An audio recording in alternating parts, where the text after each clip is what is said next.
नमस्कार। जब बच्चे बड़े हो जाते हैं, पढ़ाई लिखाई उनकी कंप्लीट हो जाती है, तो हर माँ बाप की, चाहे लड़की के हों चाहे लड़के के हों, उनकी तमन्ना होती है और कि बस एक बढ़िया सी बहू आ जाए हमारे घर में, जो हमारा घर संभाले, पढ़ी लिखी भी हो, सर्वगुण संपन्न हो। हर किसी की उम्मीद होती है कि ऐसी बहू आए जो हमारे घर को एक साथ लेकर चले, जो हमारा घर अगर बिखरा भी हुआ है उसको संभाले, परिवार को संभाले, रिश्तों को बनाकर संवार कर रखे उन्हें। ये हर किसी की एक ख्वाहिश होती है कि ऐसी बहू चाहिए। बहू घर में आती है तो उसके साथ साथ बहुत सारे लोगों की, ससुराल वालों की भी ज़्यादातर, और माँ बाप की भी उम्मीदें होती हैं कि हमारी लड़की जब पराए घर गई है, ससुराल गई है, तो ऐसे उससे कोई गलती ना हो जाए जिसकी वजह से उसे ज़िंदगी में ताने सुनने पड़े। और ससुराल वालों को भी उम्मीद होती है, भाभी को, नंद को उम्मीद होगी कि ऐसी कोई भाभी आए जो मेरी फ्रेंड बनकर रहे। देवर भी चाहेगा ऐसी भाभी हो जो मेरे माँ बाप की जगह हो और मुझे सम्मान करे, हम लोगों को ख्याल रखे। इस उम्मीद से एक दूसरे की फैमिली एक साथ जुड़ जाती है। थोड़े टाइम बाद तो ठीक ठीक चलता रहता है, पता नहीं फिर अचानक से ऐसा क्यों लगने लगता है लड़कियों को, पढ़ी लिखी हैं, समझदार होती हैं, पर न जाने क्यों ऐसी मेंटेलिटी जो बनी हुई है लोगों की कि सासें गंदी ही होती हैं, लड़ाकू होती हैं, नंद तो है वो झगड़ा ही करेगी, सारा काम मुझ पर छोड़ देगी। ये मेंटेलिटी ना शुरू से बनी हुई है लोगों की। ऐसा नहीं है, पहले से बहुत टाइम चेंज हुआ है। सभी चाहते हैं कि अगर पढ़ी लिखी लड़की है वो तो बाहर जॉब भी करने जा सकती है, घर भी संभाल सकती है, उसको हम सपोर्ट करेंगे। तो पर मेंटेलिटी जो बनी हुई है ना हमारी कि भाई ऐसा होता ही है तो होगा ही, वो नहीं ख़त्म होती हमारी। तो स्टार्टिंग में तो बहुत कुछ ठीक ठाक सा रहता है, पर अचानक से ऐसा कुछ होता है कि भाई मैं ही क्यों कर रही हूँ सारा काम, और भी तो लोग हैं, क्या मैं अकेले खाती हूँ, मैं क्यों करूँ। तो अपने आप से ही बस सोचना है मन में, अपने आप से ही बस कि बस गलत हो रहा है हमारे साथ, बस गुस्सा स्टार्ट कर देंगे। पर गुस्से से ये नहीं पता होता कि गुस्से से हम तो गुस्सा कर रहे हैं, हमारे सेहत का भी नुकसान हो रहा है, साथ में हमारे रिश्ते भी खराब होते जा रहे हैं। जो हमारी सोच थी कि हम जाएंगे किसी घर में तो हम ऐसी बहू बनेंगे, कोई कहेगा कि हाँ हम किस घर से बहू लाए हैं, ऐसी ही लड़की होनी चाहिए, पर वहाँ जाकर पता नहीं क्यों चेंज हो जाते हैं। तो वहाँ में चेंज नहीं होना है। अगर आप वर्किंग हैं, आप शादी के बाद जॉब करना चाह रहे हैं, तो आप अपने घर को छोड़कर, घर की जिम्मेदारियाँ आपके जो इन लॉज हैं वो पूरी तरह से बखूबी निभाएंगे। आप बाहर जा सकते हैं जैसे कि आप मायके में जाया करते थे।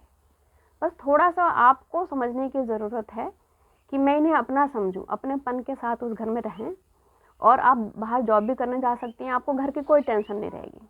थोड़े टाइम बाद जब आपकी फैमिली बड़ी होगी तो आप अपने बच्चे को भी घर पर छोड़ के जा सकती हैं। दादी को ऐसा लगेगा कि जैसे कि मैं पोता या पोती के मुझे मिले हैं तो मैं दोबारा से माँ बन गई हूँ। तो इस तरह से वो अपने बच्चों को पालेंगी और आपको भी सपोर्ट करेंगे कि मेरी बहू थक कर आती है तो बहुत सारा काम जो उनसे नहीं भी होता होगा वो करेंगी, क्योंकि आप बाहर से आ रहे हो तो वो आपको अपनी बेटी की तरह मानेंगी। पर आप में भी ये होना चाहिए कि आप भी उन्हें अपनी माँ की तरह मानिए। ये नहीं कि मैं कमाती हूँ तो मैं बहुत जमाऊँ या किसी को दबा कर रखूँ। आप पढ़े लिखे हैं, समझदार हैं, ये समझ सकते हैं कि कोई, अगर आप बाहर जा रहे हैं तो आपको घर में कोई घर संभाल रहा है इस वजह से, नहीं तो फैमिली और बाहर आप नहीं कर सकते। या तो घर संभालेंगे या फिर बाहर जाएंगे, दोनों जगहों का बैलेंस आप अकेले नहीं बना सकते। तो इसमें आपकी फैमिली बहुत सपोर्ट करती है। आप उनको समझिए, अपनेपन के साथ उनके साथ रहिए, आपके ससुराल में वैल्यू बढ़ेगी और समाज में भी बढ़ेगी। मान लीजिए आपके हस्बैंड, शादी हुई है, आपके हस्बैंड की जॉब कहीं बाहर है, वो वहाँ पर गए हुए हैं, जॉब करते हैं, तो आप ये मत सोचिए कि मुझे तो यहाँ बिठा दिया, मुझे लाए ही क्यों शादी करके और देखो चले गए मुझे छोड़कर, मैं यहाँ पे अकेले क्यों करूँ। अकेले कहाँ हो आप, आपकी फैमिली तो पूरी आपके साथ है तो सही। आपको तो उनके जाने के बाद और अच्छे से ख्याल रखा जाएगा, कहीं ऐसा ना हो इसको किसी चीज़ की कमी हो जाए, इसको ये अकेलापन महसूस ना हो। इसको किसी चीज़ की कमी नहीं होनी चाहिए क्योंकि इसके हस्बैंड जो हैं वो बाहर रहते हैं। तो ऐसा नहीं होना चाहिए कि बाहर गए हैं तो आपको उनकी फिक्र नहीं है, आपको अकेले छोड़कर चले गए हैं, आपकी टेंशन नहीं है। वो घर से तो दूर इसलिए है ना ताकि घर को घर बनाने के लिए ही घर से दूर हैं। वो चाहते हैं कि सारी फैसिलिटी दूँ मैं अपने परिवार को, जो कि उनका फ़र्ज है और आपका हक, इसलिए वो आपसे दूर गए हुए हैं। ये नहीं कि आपकी चिंता नहीं है उन्हें, क्योंकि सब कुछ तो घर के अंदर नहीं मिल सकता ना, तो बाहर तो जाना पड़ेगा ही। तो आप ये समझिए कि आप अपने फैमिली के साथ रह रहे हैं तो काफ़ी सिक्योर हैं। मान लीजिए आप कहीं बाहर चले गए तो कैसे आप अपने बच्चों को देखेंगी, या फिर नए माहौल में किस तरह से आप एडजस्ट करेंगे। तो अगर आप वहाँ पर हैं तो उनके साथ में रहिए और आपको बहुत अच्छा लगेगा आप उनके साथ रहकर। और ये मत सोचिए कि भाई उन्हें चिंता नहीं है, क्यों ये माँ बाप के लिए ही ऐसा सोचते रहते हैं, ऐसी कोई बात नहीं है। अगर आप उनके साथ रह रही हैं ना, तो आप ये सोच कर चलिए कि आप अपने परिवार को, घर को बहुत बेहतरीन तरीके से आगे लेकर जाएंगी। अगर वो गए, अगर माँ को उन्होंने थोड़ा टाइम दिया, कहीं से आए, आपको आपकी माँ को थोड़ा टाइम दिया, उन्होंने सासू माँ को टाइम दिया, तो आप ये मत सोचिए कि देखो उनके पास बैठ गया और मुझे तो पूछ ही नहीं रहे। क्योंकि एक आदमी जो है ना, वो किसी के आगे रो भी नहीं सकता, क्योंकि उसे रोने का हक ही नहीं। लोग बोलेंगे लो आदमी है होकर अपने बारे में बता रहा है, रो रहा है, ये तो वो तो अपने बारे में कुछ कह ही नहीं सकता किसी से। हम आप तो कह भी देंगे अपने फ्रेंड से, अपनी माँ से, लड़ाई भी कर लेंगे, एक दूसरे से नहीं पटेगी तो, पर वो तो लड़ भी नहीं सकते। तो आप उनकी प्रॉब्लम को समझिए। अगर माँ के पास है तो थोड़े टाइम में तो रहेंगे, फिर वो आपके से आके बात करेंगे, माँ से ही बात करेंगे, दोनों में बैलेंस बना रहेगा। क्योंकि आप ये देख लीजिए कि अगर कोई लड़का अपनी माँ की बहुत इज्जत करता है, उसकी फिक्र करता है, तो वो आपकी भी करेगा। क्योंकि हमेशा से चला आया है कि जो लड़का अपने माँ बाप की इज्जत नहीं कर सकता, वो अपनी बीवी की इज्जत भी नहीं करेगा। तो आप अपनी माँ की इज्जत करें तो आप 100% श्योर हो जाइए कि वो उसको मेरी भी फिक्र बहुत है, तो आपकी बहुत केयर करते हैं। इसलिए ही तो बाहर हैं कि आप अच्छे से रह सकें, आपके जीवन में किसी भी तरह की कोई परेशानी ना आए, इसलिए वो आपसे दूर हैं। दोनों में तालमेल बिठाकर चलिए। जैसे आप ससुराल में ये सोचिए कि जिस तरह मैं अपनी माँ के लिए चाहती हूँ कि मेरा भाई मेरी माँ की कदर करे, मेरी भाभी मेरी माँ की सेवा करे, उस जगह पर आप अपने आप को रखकर सोचिए। आपकी वजह से ये ना हो जाए कि घर बिगड़ जाए, नहीं तो आप तो की वजह से मान लो आपने कुछ खटपट कर भी दी, चाहे किसी ने भी कर दी, हमेशा ब्लेम लड़कियों पर ही आता है कि ये अगले घर की लड़की आई, पराए घर से लड़की आई, इसने हमारा घर को बिखेर दिया। लोग फिर ये बोलेंगे कि क्या संस्कार हैं इसके, यही सिखाया इसके माँ बाप ने, जो देखो आते आते हमारा इसने घर तोड़ दिया। तो क्या आप सुनना चाहेंगे अपने माँ बाप के लिए? नहीं सुनना चाहेंगे। इसलिए अगर रिश्तों को निभाना पड़े तो थोड़ा झुकना जरूरी है।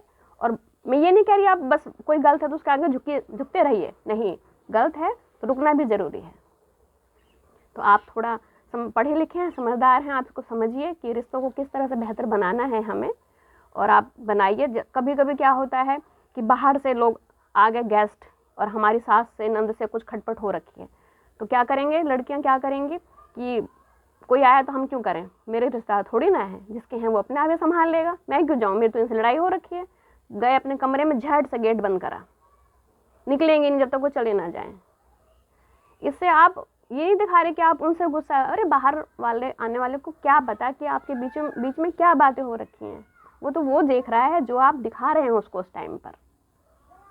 तो आप उनके साथ अच्छे बिहेव करिए। अपनी लड़ाई है किसी को जाहिर मत होने दीजिए कि मेरी इनसे कुछ बहस हो रखी है, दिखाइए ही मत उन्हें। क्योंकि अगर वो चले भी जाए वहाँ से, आपने उनकी रिस्पेक्ट कर दी, वो जाने के पीछे यही बोलेंगे हम तो उनके घर गए थे, भाई उनकी बहू तो बहुत अच्छी है, अच्छे घर की लड़की है। तो इससे आपके माँ बाप का भी और आपका भी सम्मान बढ़ेगा। अगर मान लो आपको लगता है कि भाई मैं क्यों करूँ, मेरे तो नहीं है, रिश्तेदार आते हैं, मैं क्यों करूँ किसी की सेवा, ये बाहर जाके मैं चुगली करते, किससे करेंगे, अड़ोसियों से, पड़ोसियों से, रिश्तेदारों से? तो रिश्तेदार कह भी तो सकता था, कहेंगे भी तो कि भाई हम तो उनके घर गए थे, हमने तो नहीं देखा ऐसा उनके बीच, वो तो बड़ा ही इज्जत से, प्यार मोहब्बत से मुस्कुराकर हमें मिली थी, हमें तो नहीं लगा लड़की में कमी है, शायद आप में कुछ कमी है, कुछ सुधारिए, आप भी सुधारिए, ऐसा आपकी सास को कहा जाएगा। अगर आपको बहुत दूर तक चलना है तो परिवार को साथ में लेकर चलिए। अकेले माना कि चढ़ा अकेले भार नहीं फोड़ सकता, अकेले इंसान कुआं खोद के पानी नहीं पी सकता, परिवार को साथ में लेकर चलिए। और अगर नहीं कोई समझ रहा उसके बावजूद भी कि भाई हम ये इसमें ही कमी है, हम में तो कुछ कमी है ही नहीं, क्योंकि परफेक्ट तो कोई आदमी होता ही नहीं है, कमी सब में है, थोड़ी बहुत तो सब में ही होती है। तो उन कमियों को आप अपने ऊपर मत आने दीजिए कभी भी।